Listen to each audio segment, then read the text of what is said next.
All right, we are live. Well, hi everybody, and thank you for joining us today. I'm Michael Linna, Director of Sales at Todata Analytics. Our guest today is Stephen, let me make sure I spell this right, Ciesielski, Chief Financial Officer at Heritage Communities. Heritage is a senior living organization headquartered right here in Omaha, Nebraska, and they run 20 communities across 6 different states under the Heritage, Orchard Point, and Sage Grove names. Most numbers in our business, they tell us what already happened. A lot of times, right, we get the after, the answers after things have occurred. Things like occupancy dipping or margin slipping, and by the time you see it, the quarter's gone. What we're going to talk about today is using numbers to change what happens next. Happy associates lead to happy residents, and happy residents lead to healthy margins. When you can see all 3 at once, you can act on the first one long before it costs you the third.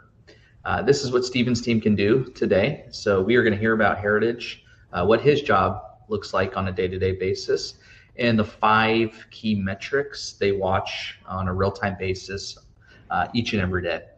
This is a conversation, of course, not a presentation.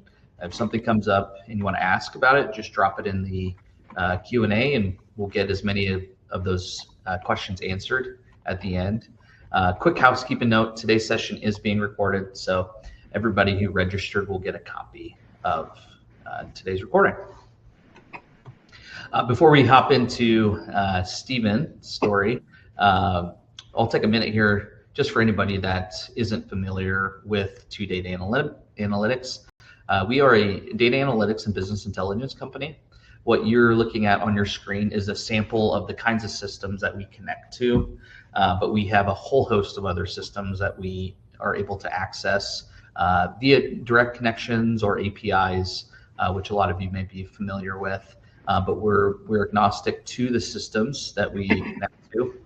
Most organizations aren't short on their data, they're short on being able to access it right into a single place, and that's what we try to accomplish. We work across clinical research, accounting, legal, healthcare, as you'll hear today, as well as other commercial businesses. The goal is always the same, which is to give leadership teams that real-time visibility without asking them to replace systems or having to go to each disparate system to pull the data that they're wanting to see. And Heritage is a great example of that, and Stephen's going to go ahead and tell us a little bit more about that today. A little bit about Stephen here. He spent more than 25 years in corporate finance, distribution, automotive, and now senior living, which is quite a bit of a range. I will admit the distribution years earned him some credibility with me. I'm a bourbon and cigar guy myself, so I have some personal opinions about that supply chain.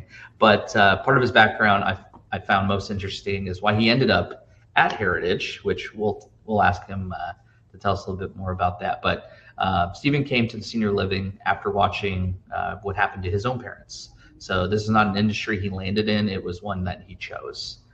Stephen, that is the short version. Anything that I missed or that you'd like to add? No, thank you, Michael. Thank you for the introduction. Glad to be here to tell the story about Heritage and how we are utilizing data to help make better decisions within our business. Awesome. Well, let's hop in here. Stephen, for anyone who does not know Heritage, can you give us a picture of who you guys are and the type of people that you serve? Sure. So Heritage Communities was founded about 25 years ago. We provide senior living through 3 different market segments. We have independent living, assisted living, and memory care components of our business. We operate in 6 states, Nebraska, Iowa, Kansas, Missouri, Texas, and Arizona. When I joined the company back in early 2024, we had 14 communities, and they were all owned communities that Heritage owned and operated. Since then, we've grown to 24 communities over the last 2.5 years. That's been through opening up a greenfield location in Carrollton, Texas, an acquisition of a community in the Glendale, Arizona area, and then leveraging a partnership that we have with the Healthcare Real Estate Investment Trust that has brought us 6 communities in the Kansas City, Missouri, Kansas and Missouri area, and 2 here in the Omaha metro area that we manage as a management company for the REIT. So a significant amount of growth over the last 2.5 years. The key has been to really focus on what moves the business. And a lot of that was really keeping a focus on the main metrics. We used to have a scorecard that had almost over 40 metrics on it, and there was a lot of stuff to try and manage. And when we distilled it down to what really mattered, we came up with the 5 key metrics around occupancy, EBITDA performance, labor, staffing efficiency, net promoter score from our resident and resident families, as well as the associate net promoter score. And as you mentioned earlier, if we've got happy associates that are caring for our residents, we have happy residents that are having a great life and living better with Heritage Communities, gets us, maintains occupancy. We don't have turnover either in our associate workforce or in our resident census, and it just makes the business operations run smoother. So all those things are intertwined from our point of view. As you said, we do operate under different brands. In Nebraska and Iowa, we're primarily under the Heritage Communities brand. Arizona and Texas under the Orchard Point brand, and then Kansas, Missouri, Sage Grove. We have about 2,400 units in total in our portfolio, and we currently serve just under 2,300 total residents across all of our communities. Wow. Yeah, so lots of people to look after. I'm sure. Did you say an employee count also in there? We're just right around 2,100 employees. Wow. Yeah. So lots of people to look after. As far as what you guys were doing before you started utilizing our platform, what did that look like? Can you give us a picture of how you guys are tracking those 5 key metrics? Yep. So the 5 key metrics, of them, there were really only a couple that were in that 45 metric dashboard. Occupancy certainly was in there. We were looking at different metrics around labor, but not necessarily how we were staffing versus our labor model based upon our current census and resident acuity. It was more focused on open positions and time to fill a position. So that process was Monday morning. We had a number of people that were filling out a spreadsheet for each community. It would roll up to the different regions that we have, and then it would roll up to the total company. And it was not a automated process by any stretch of the imagination. It was a lot of running reports and keying information in. And it was a once a week update. With what we're doing now, we have automated data feeds that are going into an Azure data lake. It's pulling from 7 different systems that we have to capture information to measure these metrics. And it's them being picked up by the Todata team and pulled into the BI dashboard tool for updating every morning. It's literally real time. It's pulling financial information from Yardi. It's pulling occupancy information from Yardi. It's pulling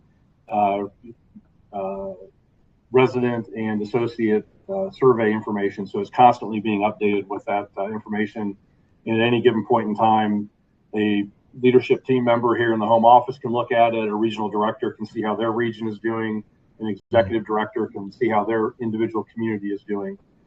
To see this, they would have had to gone into 5, 6 different systems to aggregate all this together in the past, and now it's all on one dashboard, one screen for them. That's and a common problem here across all of our clients, no matter what industry it is. It's just these systems, they don't talk, and in today's age, it's just not feasible to run a business without, blending that data together. Were you a part of, just remind me here, but were you a part of the decision making when it came to looking for a better solution? Yeah, so this all process started in our annual planning meeting with the leadership team I think it was last November. And we got together and we were going through our annual planning, and we go bring up topics, things that we want to talk about.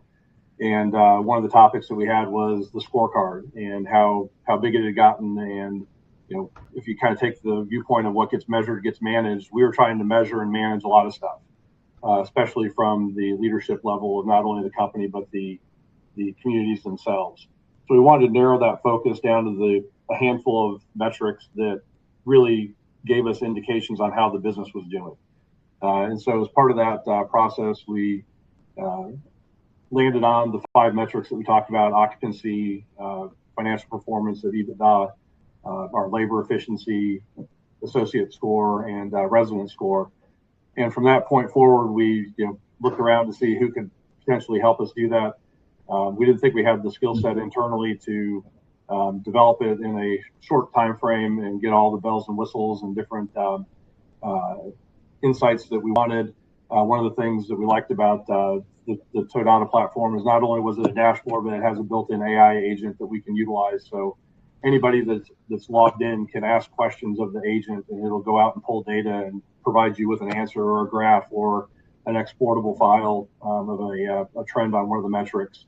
And I got to give a shout out to one of the guys on our team, James, who's our manager of financial and data analytics. Without him, this would have been a very difficult task for us to accomplish. James figured out how to get everything into one location for Todata to pull through a Azure data lake that he created. And so I just wanted to make sure I tip my hat to James, because I'm on here talking, but I'm not the guy that got it done. It was James and the Todata team that made this happen.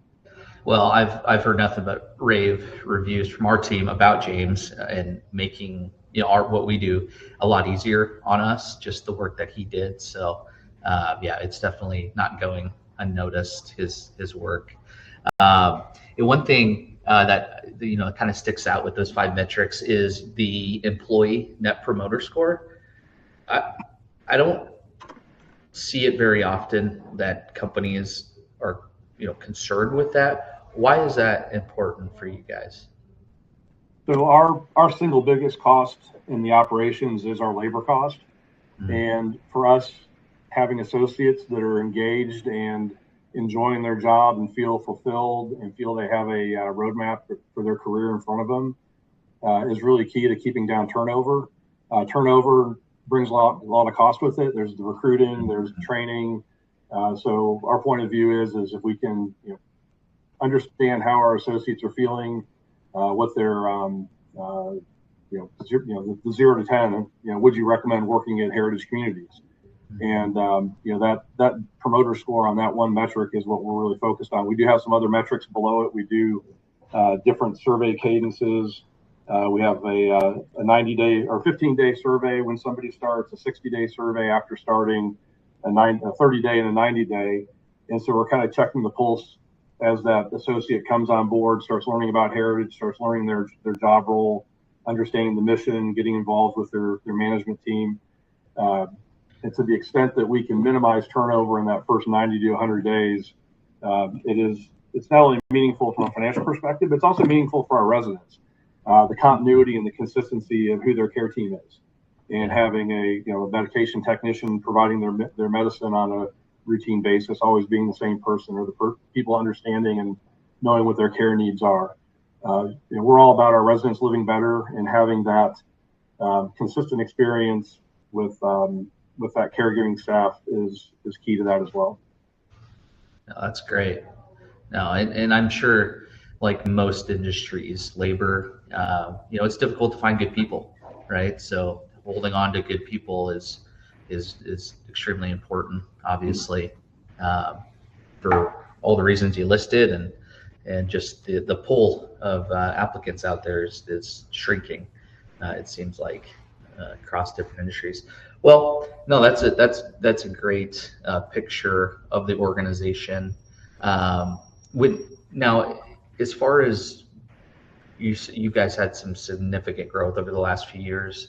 As you've grown, how has the Todata platform helped you get better visibility and just kind of keep your eye on things? Well, the real time being able to see where we're trending on occupancy, being able to pull up and see at any point in time where the financials stand. In intra-month, the financials are a little bit deceptive, because you get almost all of your revenue the first of the month when you bill all the residents for their rent and level of care, and then the expenses come in throughout the month. But it is a gauge where you can kind of see how am I doing versus my budget, and is my occupancy at or above budget? Is my revenue at or above budget? How's my revenue mix between my different care types and my level of care? And then, throughout the month, that revenue will fill in as new residents move in. Recognize the very ones in different English gravy. It's updated every night, so you're getting next day is where you're at up to date through the previous day. Occupancy on that, the labor as well, our single biggest expense in the operations. Being able to understand and see how many hours are being worked versus what was recommended through the staffing model that we've created, and also versus what was scheduled. So really trying to keep an eye on making sure we have appropriate staffing levels, tweaking those as we go through the weeks of the month. If you have a minor change in occupancy, you're not going to significantly change your staffing, but if you have a trend that is evolving over a several week period, you may tweak your staffing to maybe go down 1 FTE on a shift. We also keep an eye on overtime in that model. If you're not properly staffed and you're running a high overtime, you're paying time and a half on every hour that you're not properly staffed in just the regular hours. So that's also a component of making sure that we're focused on that labor line. Yeah, it completely helps, especially with like a Texas or Arizona location. Obviously, being able to see real time how they're performing, and that's great. Now switching to your role, can you give us just a picture what a typical week looks like for someone in your position? Yeah, typical week depends on what time of the month it is. First week and a half of the month, focused working heavily with our controller and the accounting team, and looking at the financials and making sure that we've got the books closed on time. We're getting accurate and timely information out to the leadership team and to the communities. Special projects, working with the CEO and the president on growth initiatives, whether that be looking at a new partnership from a managed service perspective, or a new greenfield opportunity for development, or even an opportunistic acquisition. Those things always are floating across the desks and looking at those. And then I also am involved with cash management, risk management, all the corporate insurance from a property, casualty, workers' comp. I work with our accounting team on all of our external audit and tax work with our outside provider on that. I work with our corporate counsel, kind of the conduit. We don't have an internal counsel, so I'm kind of the conduit out to our external counsel. So there's a lot of different hats that you wear throughout the month and throughout the year. We're getting ready to kick off the planning cycle for 2027. So budgeting and forecasting. One of the things that James that we mentioned earlier works on. That's going to be something that we'll be working on very closely together with our community leadership, and then rolling all that up and working with our leadership team here at the home office to make sure that we've got a good solid plan as we go into 2027. We're focused on the right growth initiatives for communities that are maybe not to the point we want them to be from an occupancy perspective, and making sure we're spending the right dollars on marketing and those different areas. So a lot of different hats to wear. No day seems to be the same, but definitely exciting, challenging, and the mission of the business and serving our senior residents and helping make their lives better is amazing. Getting out in the communities, we do a thing called Dirty Jobs, where home office associates go out to the communities, and we do different jobs around the community. We might be painting lines in a parking lot. We might be cleaning out a storage room. We might be painting inside the building. There's all kinds of different things, and the highlight of that is being able to talk to our residents while we're there, as well as interacting with our associates in the buildings during that same time. Yeah, I think I've seen some photos on social media of you guys out in the communities. So that's awesome. What is like one or two things that really stuck out once you had the type of visibility into those key metrics on a real-time basis? What was maybe something that really struck you across the communities? Yeah, I think as you look at each community, depending upon the different care levels that are offered and the ratio of units we have between independent living, assisted living, and memory care, just I don't want to call it disparity, but the difference in staffing that's required to operate those different communities based upon that mix of independent versus assisted versus memory care, and seeing how different communities are utilizing the information to drive down the gap between the recommended that the labor model puts out and what they're actually scheduling and working, and then minimizing that overtime. We've got a great operations team. We have a vice president of operations that then has regional directors that report to them, and there's reporting that Todata provides us on the dashboard utilization, and the stickiness and the amount of times people are looking at it is amazing, just to see the adoption and the utilization going forward. And a lot of it is that focus on the labor side, making sure that we are properly staffed to support our residents' needs. Because it's not just the number of people you have, it's also their healthcare acuity. We have different levels of care within assisted living and memory care, and a higher level of care brings with it more care services that we're providing our residents, which means that there's more hours involved. So it's a very dynamic business when it comes to the labor side. Boiling it down to 5 metrics makes it seem like it's an easy business, but it's not. There's a lot of moving parts, and there's a lot of people making big decisions on a week-to-week basis to make sure that we're properly caring for our residents. Yeah. What's the outlook for Heritage? What are some of the goals you guys are that you can share, obviously? Continued growth. We're focused on continuing to grow the business through the 3 prongs that I mentioned. The managed services relationship with the REITs or other asset owners, where we manage the buildings end to end as if it was our own building. Continue to look for opportunities to acquire new assets in markets that we serve or adjacent markets, and then greenfield opportunities. If you're here in the Omaha area and you drive past 204th and F, there's a sign marking our next development here in the Omaha metro area that's going to be going up at 204th and F in the southwest quadrant there. Very nice. Very nice. No, this is great. This is all super helpful information, and I'm sure there's some other communities or people that work for other communities that are watching this, that are taking this. Obviously, you've been in the business long enough. Is it pretty much the same across other communities, and the things that matter to them, the things that they're trying to track, is it pretty consistent, would you say?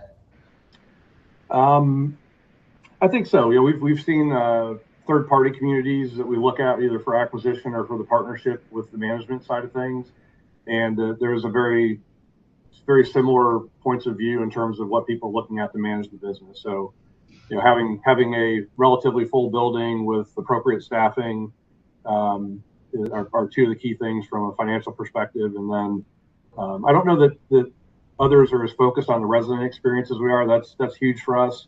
We're focused on our residents living better, and that's everything from social interaction with other residents in the community, life enrichment activities, providing fantastic meals and healthcare, and really tailoring that experience to each individual resident.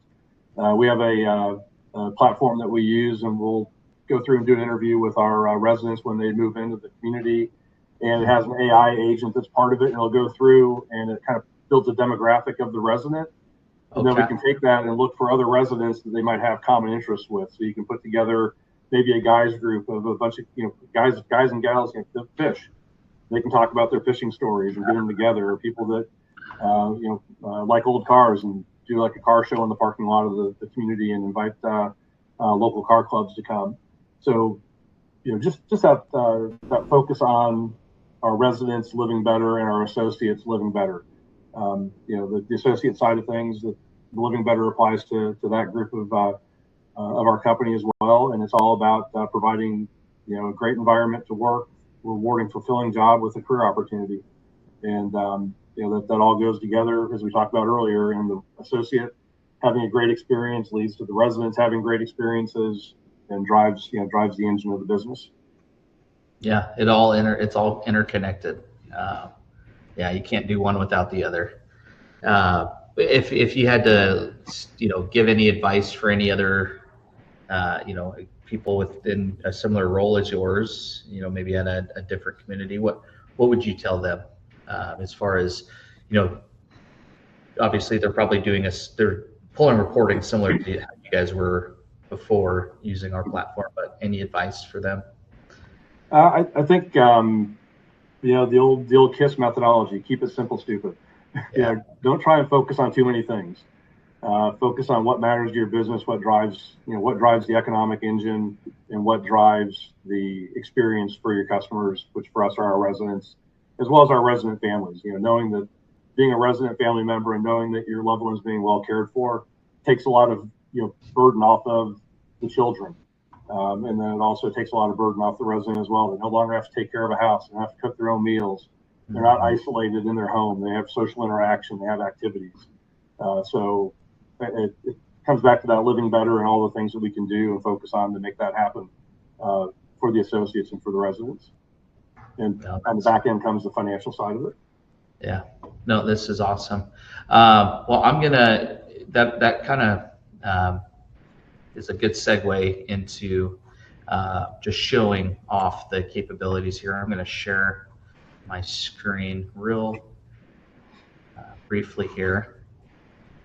This is just a really a template, if you will, of what Stephen and his team have access to. Now, obviously, there'll be numbers, that they're able to see here, but we've got those 5 KPIs here at the top, and really just wanted to show off, what we are able to do as a company. Again, this is, a unique business for us. We don't have a whole lot. We don't work with a whole lot of communities or businesses like yours, but this is just an example of some of the things that we're able to do. As you can see here, you've got different tabs. We've got a full team of engineers internally that build this for us. Let me hop back here into my presentation. And Michael, one of the things I'll mention to the team, to the folks on the call, is that it's very interactive. So you may have seen on the right-hand side, it had a big block that said communities. Every single community we have is listed there, and if you click on a community, all of the metrics update for just that community. The 4 squares down the left-hand side, those are our different regions, and there's some buttons across the top of where it says community in that section that you can click on, and it'll isolate it to just those regions. So if a regional director wants to see their region alone, they just click on their regions button, and it updates all the data. We've got trend graphs that are in the middle, and then the kind of real-time metrics up on the top for each of the 5 metrics. Mm-hmm. And one thing that's not shown on this screen is we also developed an additional tool with Todata for our accounting team to help focus and speed up the month-end close. We've got an accounting dashboard that has business rules built in to flag different variances, whether it's an actual versus budget variance or an actual versus the last 3-month trend variance, so that we're focusing on the main things. We're not having to go through our entire P&L and look at things that are inconsequential. It's spotlighting in red green kind of stoplight to draw the attention so they can dig in and see, are we missing an accrual? Or is there an unusual expense? Did something get booked as an operating expense that really should have been a capital expense down in repair and maintenance of the building? So it's also evolved into the second tool that we have that is helping out with the accounting team on speeding up that month-end review. We run pretty lean. We're closing the books for, at this point, almost 60 legal entities each month, with a very lean team, and trying to find opportunities to utilize tools like this or even AI within the processes that we go through to close the books are things that we're adopting and challenging the team with identifying those areas of opportunity. Yeah, and I believe, I want to say, obviously, you guys are unique for as far as a client for us, but that month-end reporting was something that we built custom for you guys, which is just goes to show you the capabilities that we have. Obviously, it doesn't matter what business or industry that you're in, we can work with you. And if we don't have, an out-of-the-box solution, for instance, like one of these products here, CPA Grades is our product within the accounting industry. Site Grades is clinical research, and then law firm grades, obviously, are for attorneys. But we have a full team of in-house engineers that allow us to build these applications for our clients. This visual here really just breaks down the difference between trying to do it on your own, which you guys obviously, you were doing that prior, and then realized, hey, this is just it's not. We can't continue to operate in this fashion. It's just we're not getting the data that we need in a timely manner. So our team completely manages the app. If one of those feeds, like a Yardi feed, or if your general ledger accounting app, that feed breaks, our team goes in, we fix it. We pretty much tell our clients, you should just be able to log in and it should work. We bill on a flat rate, so we don't charge per seat. The whole theory behind that is we want to get this into as many people's hands within your organization as possible. And it sounds like you guys are doing a great job of that, Stephen. Giving access to different roles, and we can, fence things off. So if you're, in a regional position, we can make sure that you have access to your region, and so on and so forth. But we have a full team of engineers here in Omaha, Nebraska, where we're headquartered. Todd is our AI agent. Stephen mentioned him a little bit, but this is built into every app that we produce for all of our clients. We train him on your industry, so he's knowledgeable and understanding the acronyms and the different language that you speak within your business. But he's your analyst, right? He's there and available at all times to answer questions. He can do deep research for you, all within the data that's connected. So he can't go to the outside web. He's strictly focused on those data connectors. Well, that brings us to our Q&A here. Let me see if we have some questions. Here we go. Okay. Here's one. I think I'll take this one. With tools like ChatGPT and Claude everywhere now, how is this different from a general AI platform? Question we get a lot. With those, the ChatGPT and the Claudes, obviously their capabilities are immense. And if you're using them within your business, you're probably a step ahead of most people. The difference is from a security standpoint, there could possibly be an issue there, but also it's a manually managed app, right?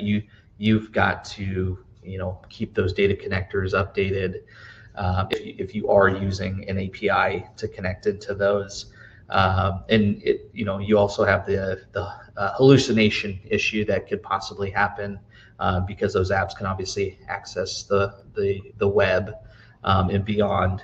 But really the biggest difference is, if you have to manage it yourself, right? Where we have a full team of engineers that will manage the app, will manage the data connections, and make sure that it's still working and that the information is up to date, right? You have a team to call on if something doesn't look right or something breaks, rather than just trying to figure it out and fix it on your own.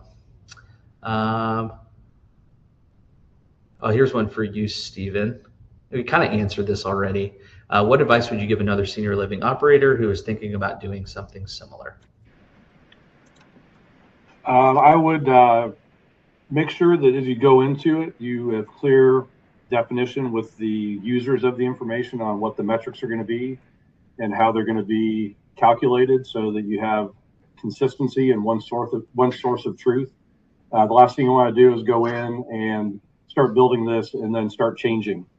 So getting that good foundation and agreement on the metrics themselves and what's important to the business and what truly drives the business is the foundation of making sure that you're pulling the right data, working with your development team to make sure all the calculations are correct and the data is being properly displayed and communicated to the users of it. We'll take this last one here, and then we'll wrap this up here. And Stephen, this is more for you. I wasn't involved in the deployment process, but how long did it take to get access to the app from the initial conversations?